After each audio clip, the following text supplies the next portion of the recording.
Chers internautes, bonjour, merci de nous rejoindre pour cette nouvelle édition d'Informatique News Hebdo, votre émission hebdomadaire dédiée à l'actualité de l'informatique et des télécoms. Et cette semaine, je suis, comme chaque vendredi, en compagnie de notre rédacteur en chef, Guy Hervier, cette fois-ci un rendez-vous à distance. Bonjour Guy. Bonjour Jean-François. Alors Guy, au sommaire de l'actualité de la semaine, on commence par un habitué, si je puis dire, notre actualité, en l'occurrence Microsoft, avec une nouvelle qui peut paraître un peu étonnante. Microsoft vient de valider auprès des entreprises la version Windows 10 2004, donc celle d'avril, et on est d'avril de l'année dernière, ce qui peut paraître quand même assez étonnant. On peut se demander ce qui s'est passé entre-temps. Alors effectivement, on est un peu habitué à ça puisque c'est déjà arrivé pour les versions précédentes. Donc c'est par le biais d'un des blogs techniques que Microsoft a fait cette annonce assez étonnante d'ailleurs parce qu'on peut s'y reporter. C'est juste 2 lignes qui indiquent que les entreprises peuvent engager le déploiement massif, donc sur des dizaines, des centaines, des milliers de postes de travail de la version Windows 10 2004. Et alors, comme vous le disiez, et on a toujours un peu de mal à se retrouver dans les numérotations de Microsoft, puisque la version 2004, alors on devrait dire 2004, c'est en fait la version de avril 2020 qui a été disponible en mai 2020 d'ailleurs et qui est prête au déploiement massif en février 2021. Donc vous voyez qu'il y a un peu de quoi s'y perdre. Bon, toujours est-il qu'il n'est pas impossible que certaines entreprises aient déjà engagé ce déploiement depuis quelques semaines. En tout cas, toutes celles qui ne l'ont pas fait vont pouvoir le faire avec le blanc-seing de Microsoft, avec une certaine tranquillité, si je puis dire. Alors Guy, on continue toujours à parler de Microsoft et d'autres acteurs. Cette fois-ci, c'est plutôt pour nos amis développeurs avec un trio, voilà, j'allais dire, d'acteurs du secteur qui ont décidé d'adouber un nouveau langage. Alors Guy, j'allais vous dire un langage de plus. Oui. En l'occurrence, ça s'appelle Rust, avec beaucoup d'ambition. Bon. Alors Rust, c'est un langage qui a été créé, inventé par la Mozilla Foundation en 2010. Donc vous voyez que c'est pas tout nouveau.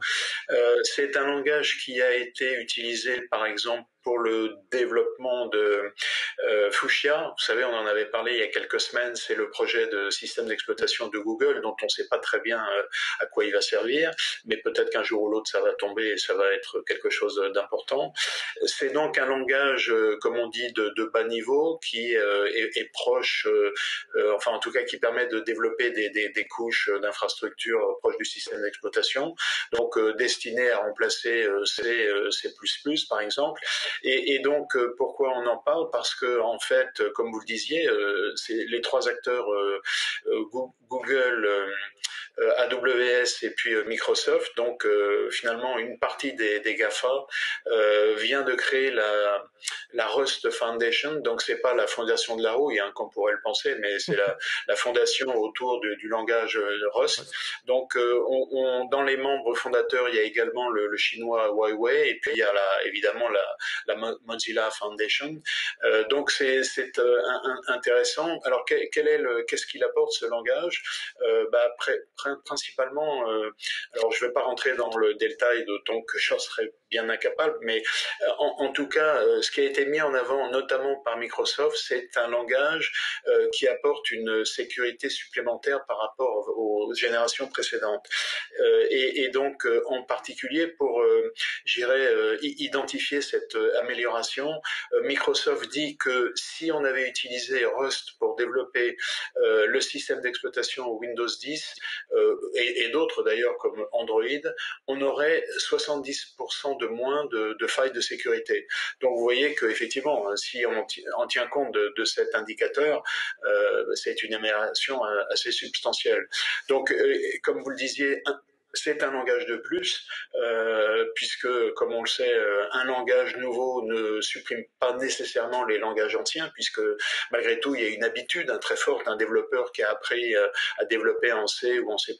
Bon, ben, pour se mettre à un nouveau langage, ça demande quand même un effort, donc ça se fait pas comme ça du jour au lendemain. Bon, néanmoins, ça veut dire que, il y a toujours une dynamique autour de la création de nouveaux langages, il y a un besoin de créer de nouveaux langages de développement. Et puis deux, ce qui est très important à noter, c'est que dans les membres fondateurs de cette fondation, eh bien, on voit bien qu'on a les grands opérateurs de cloud aujourd'hui qui sont à la manœuvre, et donc c'est là où est l'innovation. C'est une remarque qu'on a déjà faite, formulée il y a plusieurs reprises, mais qui s'avère une fois de plus. Alors Guy, autre sujet de la semaine, en l'occurrence une alliance qu'on n'aurait pas imaginée il y a forcément quelques mois, hein, voire quelques années, entre OVH Cloud et OBS, hein, puisque ce dernier se propose de commercialiser une offre d'OBS, sachant que... Pardon, une offre d'OVH, non pas OBS, sachant que OVH est compatible Signum Cloud, ce qui n'est pas le cas des data centers d'Orange. Hein. Exactement, c'est d'ailleurs sans doute ce qui a motivé la signature de ce partenariat entre les deux acteurs, qui, comme vous le disiez, un partenariat qu'on n'aurait pas imaginé il y a quelques années, puisque a priori les deux sont quand même un peu concurrents.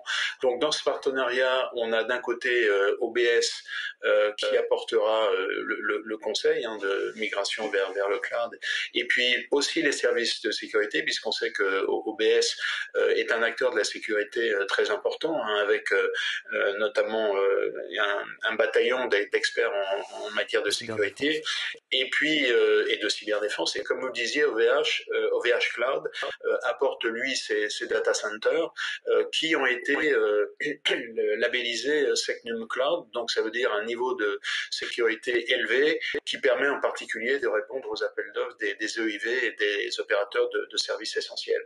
Donc pour l'instant, c'est une alliance de circonstances, vraisemblablement qui devrait malgré tout durer dans le temps, et qui montre que OVH ces derniers temps a été particulièrement actif, puisque on a parlé successivement donc de cette labellisation de sécurité, on a parlé d'un accord avec Google, on a parlé d'un accord avec Atos, et puis bien sûr OVH est membre du projet Gaia, du projet de cloud européen. Donc je dirais que OVH s'impose de plus en plus comme l'acteur français de référence en matière de cloud. Au passage d'ailleurs, on peut s'étonner que OBS, les data centers d'Orange, ne soient pas labellisés Signum Cloud, qui, on le rappelle, un label proposé par l'ANSSI. Hein. Exactement. Alors peut-être que c'est qu'une question de temps, hein. Peut-être que ça va se faire, mais enfin, c'est ce qui prouve que, enfin, il y a plusieurs hypothèses. Ils n'ont pas les compétences techniques, donc ça c'est évidemment nous.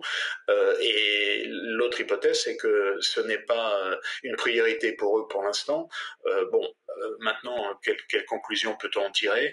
Peut-être qu'ils ont pensé que finalement s'allier avec OVH, qui les a un peu devancés, je dirais, dans cette voie, et était une manière plus rapide de se présenter comme un acteur dans ce domaine-là. Donc, encore une fois, c'est un accord, je dirais, de circonstances. Qu'est-ce qu'il en sera dans 1 an, dans 2 ans? Peut-être que OBS sera lui-même labellisé avec ce même label. Donc on verra. Mais enfin, en tout cas, c'est un accord qui vient d'être signé, qu'il était intéressant de mentionner. Alors Guy, du côté des opérateurs, ce qu'on a appelé la loi anti-Huawei, la bataille est un peu, la messe est dite, si je puis dire, puisque le Conseil constitutionnel, je vais y arriver, a définitivement validé cette loi qui vise donc à, comment dirais-je, faire examiner et donc labelliser les équipements cœur de réseau à destination des opérateurs, et évidemment le constructeur chinois Huawei étant visé au premier chef par cette loi. C'est ça, et donc c'est une question dont on a parlé depuis un certain temps, dont on attendait la réponse du Conseil constitutionnel. Elle est tombée, elle est claire, elle écarte Huawei définitivement comme fournisseur de matériel pour les cœurs de réseau. Donc ça veut dire que donc c'est comme vous le disiez, en 2019, il y a eu cette loi anti-Huawei. Bouygues Télécom et SFR ont saisi le Conseil constitutionnel avec une QPC. Et donc, le Conseil constitutionnel a donné sa réponse. Pas d'utilisation de Huawei, pas d'indemnisation pour le remplacement. Et pour vous donner un ordre d'idée, Bouygues Télécom va devoir remplacer 3000 équipements de réseau mobile d'ici à 2028 à sa charge, donc à ses frais. Et puis bien sûr, ne pourra pas utiliser les équipements 5G de Huawei. Donc il va devoir faire appel aux équipementiers Nokia et Ericsson, dont on sait que bon, ils sont sans doute aussi bons, mais ils sont quand même un peu plus chers. Donc c'est un peu la double peine, si je puis dire.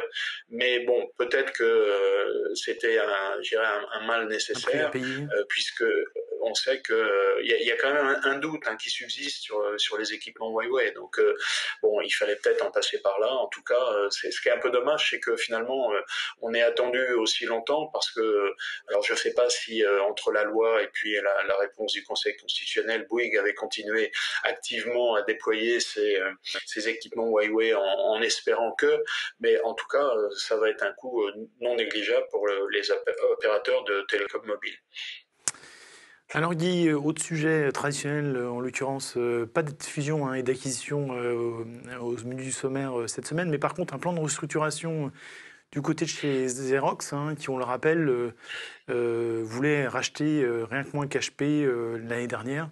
Bon, visiblement, l'année 2020 n'a pas été brillante chez Xerox. Effectivement, je dirais que c'est un peu une douche froide pour Xerox. Donc, qu'est-ce qui motive cette annonce? Donc, comme vous le disiez, c'est Xerox qui veut se couper en petits morceaux. Donc, c'est une scission, pour le dire de manière un peu plus formelle. Donc, pas d'ailleurs une scission en deux, mais peut-être en trois et éventuellement en plus. Donc, ce qui a motivé cette décision, c'est quoi? C'est tout simplement que l'année 2020, pour un certain nombre d'entreprises, et notamment Xerox, a été extrêmement difficile. Pour ce qui concerne Xerox, c'est une diminution du chiffre d'affaires, une baisse du chiffre d'affaires de 23%. Donc évidemment, c'est quand même important. Donc alors comme vous le rappeliez, Xerox voulait racheter HP, alors que le rapport entre les deux entreprises est quand même largement, en termes de poids de chiffre d'affaires, largement à l'avantage de HP. Donc on était déjà un peu surpris, et puis là on tombe un peu de haut, sachant que Xerox a quand même une stratégie un peu surprenante, dans la mesure où, vous vous souvenez, en 2009, ils avaient racheté le fournisseur de services ACS, donc le fournisseur texan, dont ils s'étaient débarrassés en 2016. Donc, je dirais que c'est pour le moins une stratégie un peu chaotique. Alors, comment ils vont se scinder en plusieurs unités?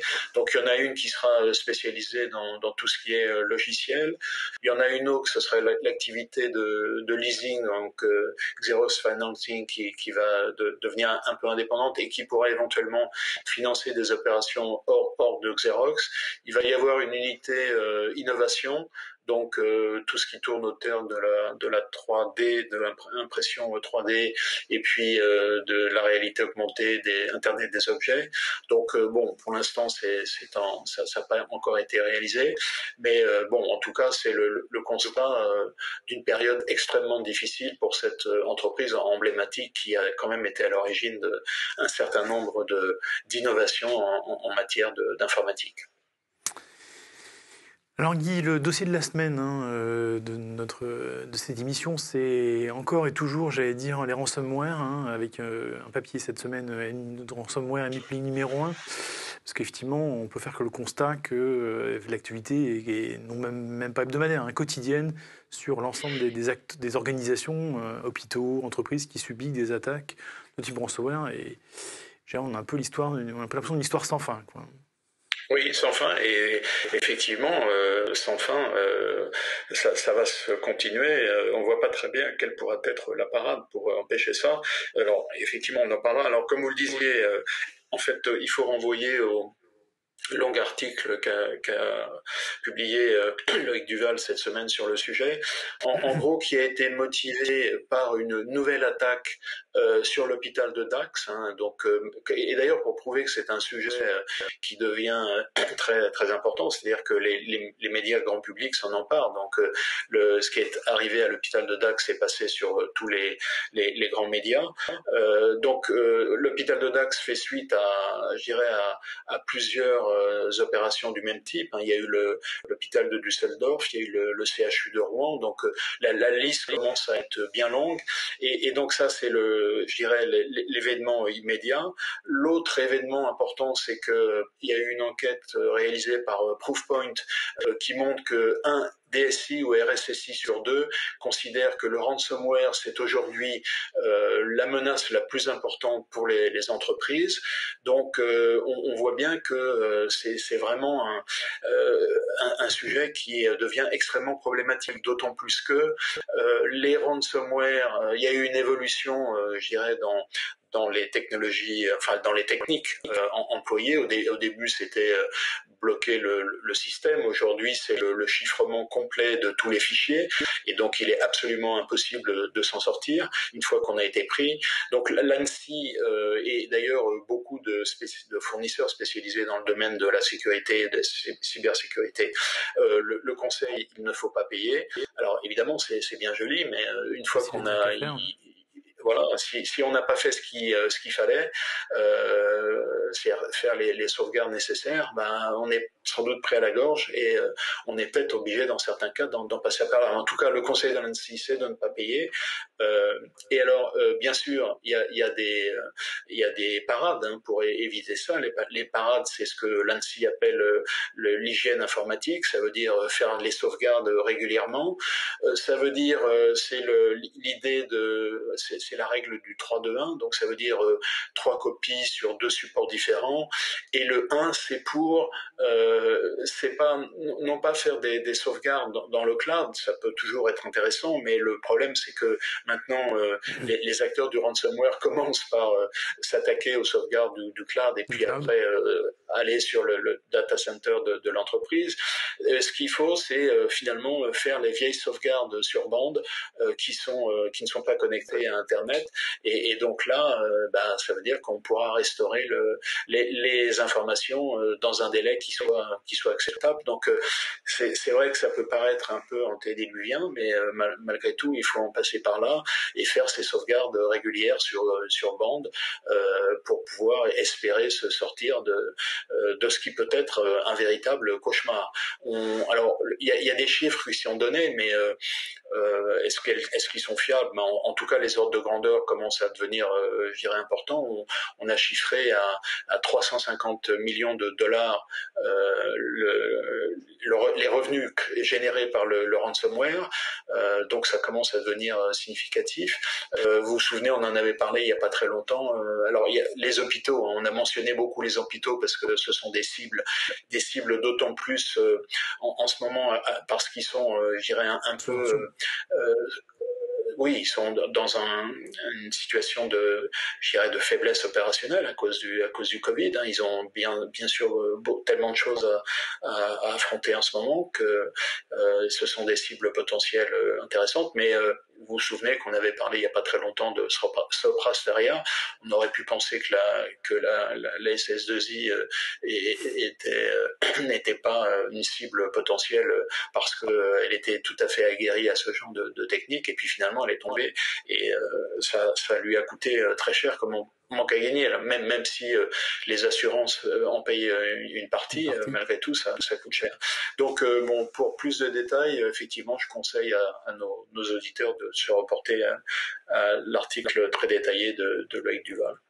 Bon, en tout cas, je retiens, Guy, que la sauvegarde sur bande, qu'on avait déjà largement opérée de nombreuses fois, finalement, est toujours là, bien là, et revient, je peux dire qu'elle revient à la mode, mais en tout cas, elle est bien présente.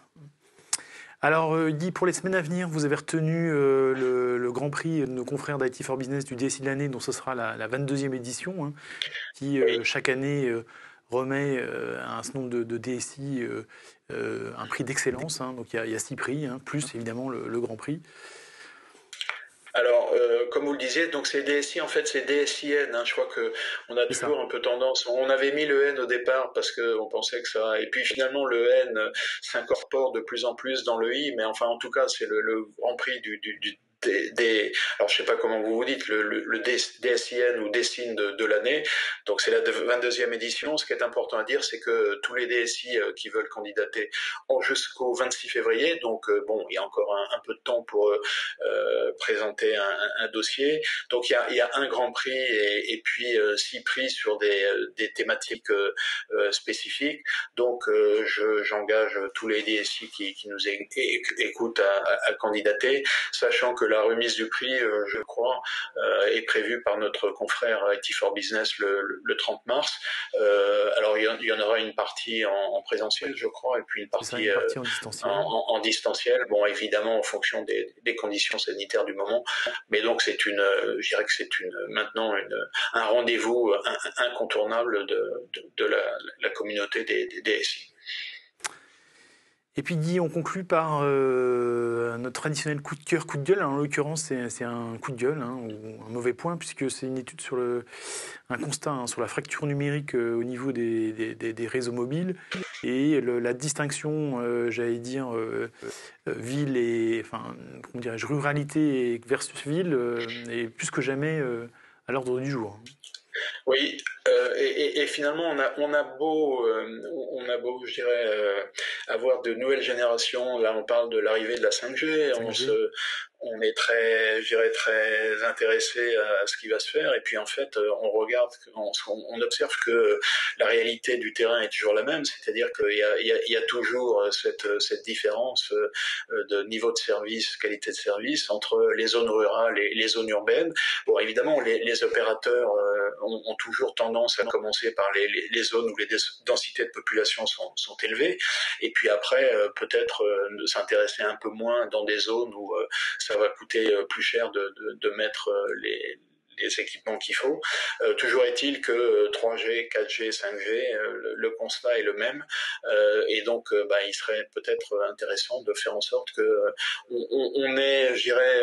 on conçoit ce service comme un service public, c'est-à-dire qu'il soit proposé à niveau de qualité identique partout sur le territoire français, et qu'on n'ait plus encore ce phénomène de zone blanche ou grise dans certains endroits qui est un peu agaçant. Eh bien Guy, merci. Je propose qu'on conclue sur ce vœu, en espérant qu'il ne reste pas qu'un vœu pieux et qu'il corresponde à une certaine réalité une réalité certaine pour 2021 et les années à venir. Et en attendant, je souhaite évidemment à toutes et à tous une très belle semaine. Et donc je vous propose de nous retrouver la semaine prochaine pour une nouvelle édition d'Informative Hebdo. En attendant encore, merci à toutes et à tous. À bientôt.